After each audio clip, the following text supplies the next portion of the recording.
Have you tried making colorful backgrounds in a salad spinner yet? I just discovered how fun it is to do, and this is my fourth in my salad spinner series. Hello and welcome to Karen's Creative Cards on YouTube. I am Karen Heshik, and just look at how beautiful the salad spun background is on this card. I started with watercolor powders when I started salad spinning, but because I only have a very few alcohol inks, and which also can be used, and those were on the first few cards I saw that inspired me.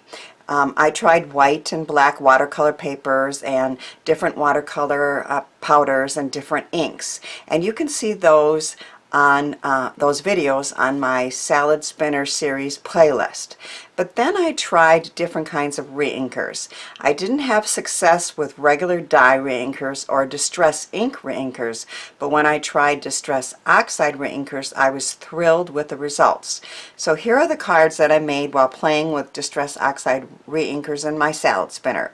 All the details on these cards will be on my blog, and links to the blog posts and products featured are in the description box. So here's one of the first ones I made, and again, I was just thrilled with the look. This is my best ones that had those streaks on the side that really make it look like it's spun and spun color. And all of these first cards I did stamping on. So I picked some beautiful favorite stamps after I made the background with the Distress Oxide reinkers. So here's another one. I just thought that looked like water spattering all over, so I put some water droplets and a sentiment on, and that's really all you need to do to get a gorgeous card. Here's a favorite new stamp from Technique Junkies that looks, like I said, I just think the backgrounds with that Distress Oxide reinkers are just so fun, and then you put a sentiment and a stamp on, and that's really all you need to do, and that's what I did on most of these. Here's one where I just did yellows and pinks there, and here's one where I tried to kind of create, oh, I don't know, a sunset look maybe, and made it into a sympathy or thinking of you card with a beautiful stamp. So again, really fun but easy to do, and I'm going to show you how easy it is to achieve that look. So as I explained in my previous videos, I tried doing this with a smaller salad spinner, and if the card base or the watercolor paper or whatever paper you're using isn't laying flat, it doesn't really want to work. So I found this one on Amazon. It was about $20, which I consider reasonable for a tool that I've been getting a lot of fun out of. Maybe you could get lucky and find one at Goodwill or you know, the dollar store, but I didn't have that luck. So I have to stand up to do this, but I'm not going to get my head in the way. The first thing I do is take a piece of watercolor paper. I found that you don't need the most expensive watercolor paper to do this. An inexpensive one will work. And you're going to spritz it with water. And I've chosen 3 favorite colors for each of my samples. This one has picked raspberry, peacock feathers, and wild honey. I'm going to shake them. And then the first one I did, I put a big blob of it on, and that blob basically stayed. So what I'm suggesting is that you put smaller dots of the color, of each color. Shake them good.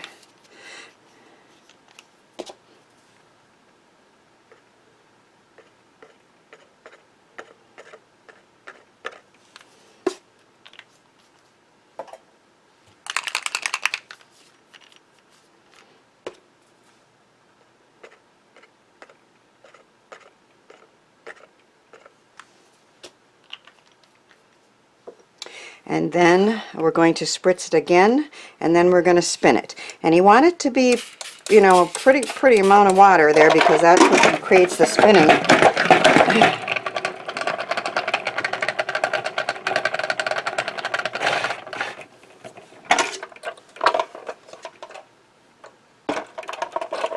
So isn't that fun? I just love the look. I'm going to leave it just like that. I like the white on the edges. You can see that spinning effect there. And we're going to create a card out of that one. But I'm going to do a couple more samples for you. So this time I'm going to use Spiced Marmalade,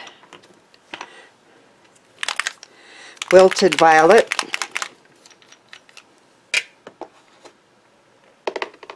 and Salty Ocean.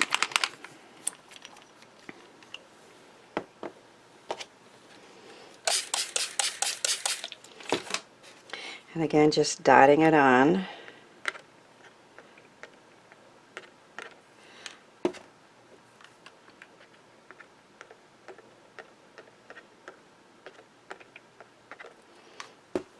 You can always add a little more once it's done if you want an area to be have more color.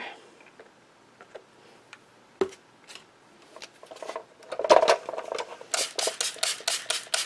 can see I get that pretty saturated.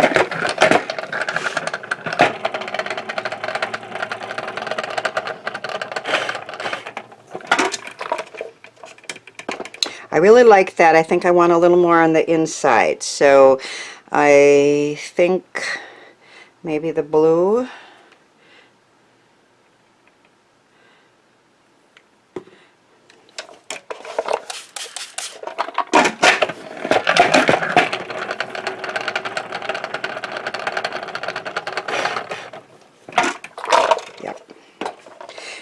So adding that extra did water it down a little bit, but I kind of wanted more color right in the middle there. So you can play until you like it, or, you know, but I think there's very few that I've tossed. I think I liked every one that I did, basically.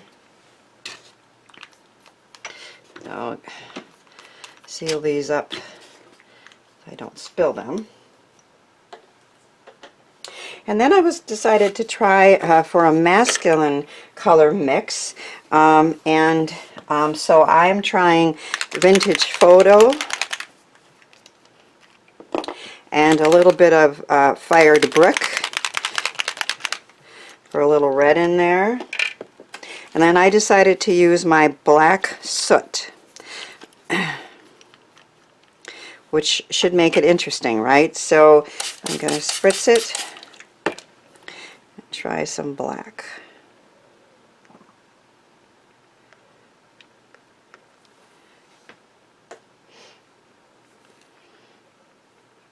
A little bit of red in there to make it interesting. And then some brown.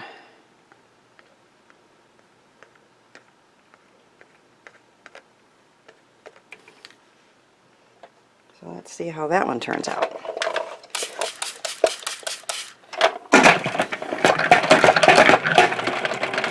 You can see how easy it is to just pick some colors out, put them down, and then spin them. Ooh, look at that. Isn't that fun? I like that one a lot. Again, you could make a really neat masculine card. Wouldn't have to be, but that's a really cool background there for a card.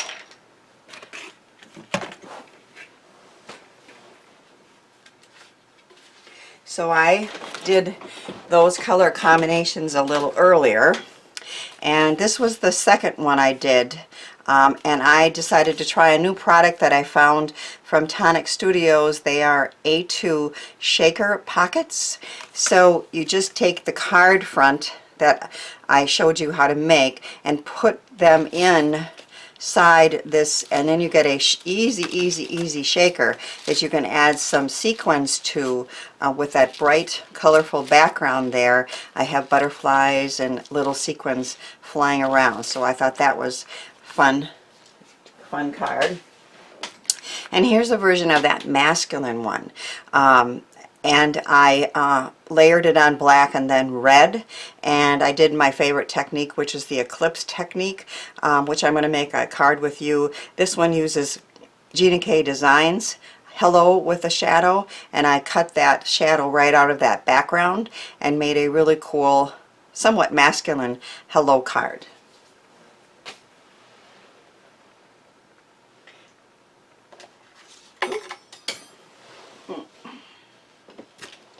So I'm going to make a card with the first one that I did with you. It's not real wet, but it's a little too wet to make a card with. So I'm going to quick heat set it a little bit.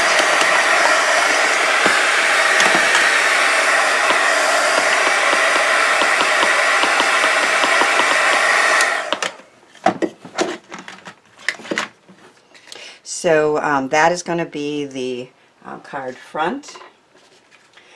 I've cut a card base that's 5.5 inches square, and this piece is 5.25 inch squares. And again, one of my favorite all-time techniques is the eclipse technique, and it works great with layered dies.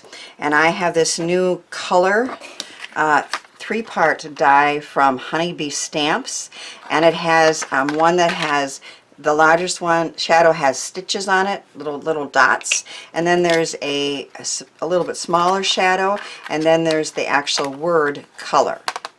So I've already cut the word out with a bright pink, and I've cut the shadow out with a black fun foam, and we're going to cut this out of the background and then raise it up and put it back in for that eclipse look.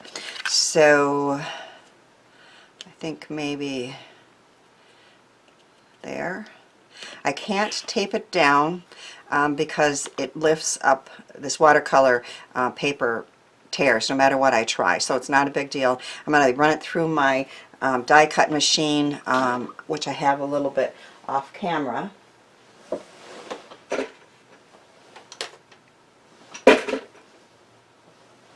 Which I piled my Distress Ink Reinkers on. That's not going to work.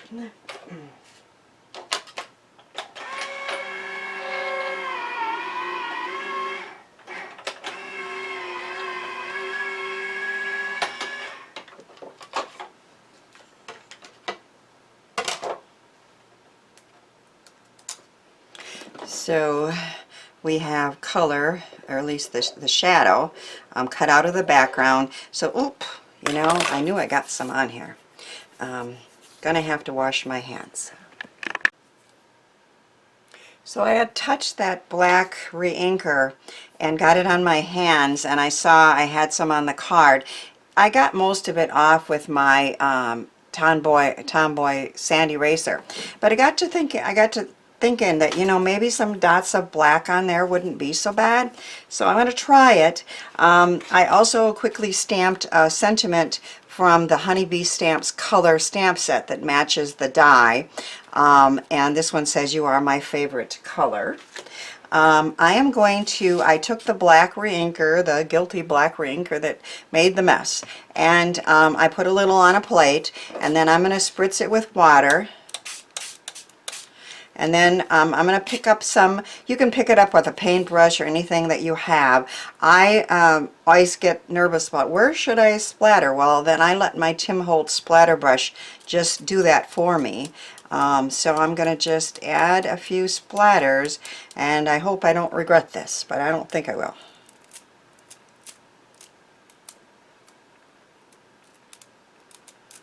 There you go. That's enough, right? But I just thought that would be kind of fun for a little additional kind of mixed media look. Now, I should probably heat set that as well, or we'll have schmears, right?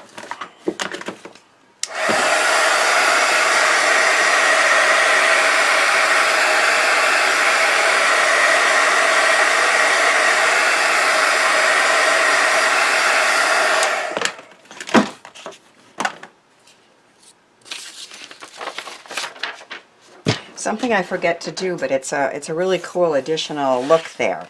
So we'll let that sit a second. I'm going to glue color in a bright pink onto the shadow that I cut out of that background. Well, actually, I don't need to glue it. I forgot.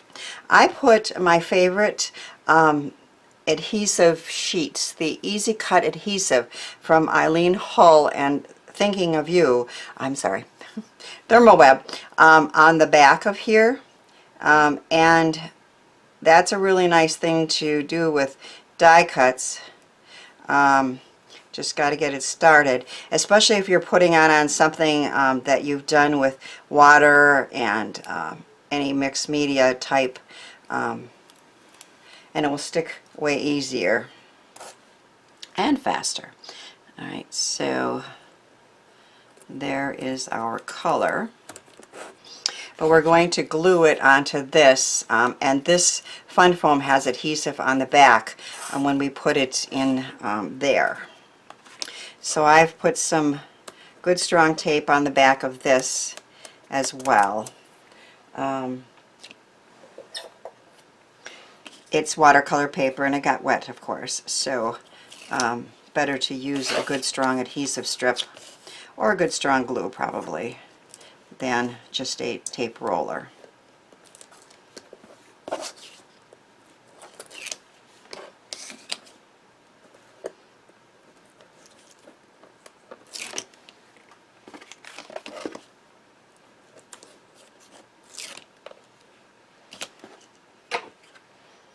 So this is just going to have a border on all 4 sides.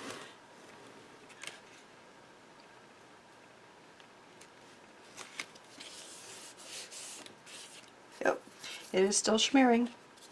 Oh well, we're going to pretend that we like our dots smeared a little bit for a mixed media masculine type look.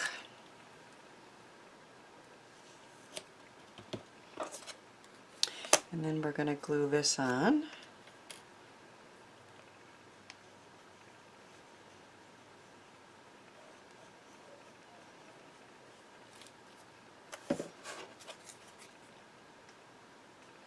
So I love the look of the colors continuing from the background through the word. I would like the black spots if some of them hadn't smeared, but I think my adhesive eraser will take care of that. And so our colorful inspirational card is complete. I hope my salad spun cards with Distress Oxide Reinkers inspire you to give this technique and products a try. Thanks for watching, sharing, and subscribing, and thanks too for helping me share the joy of creativity.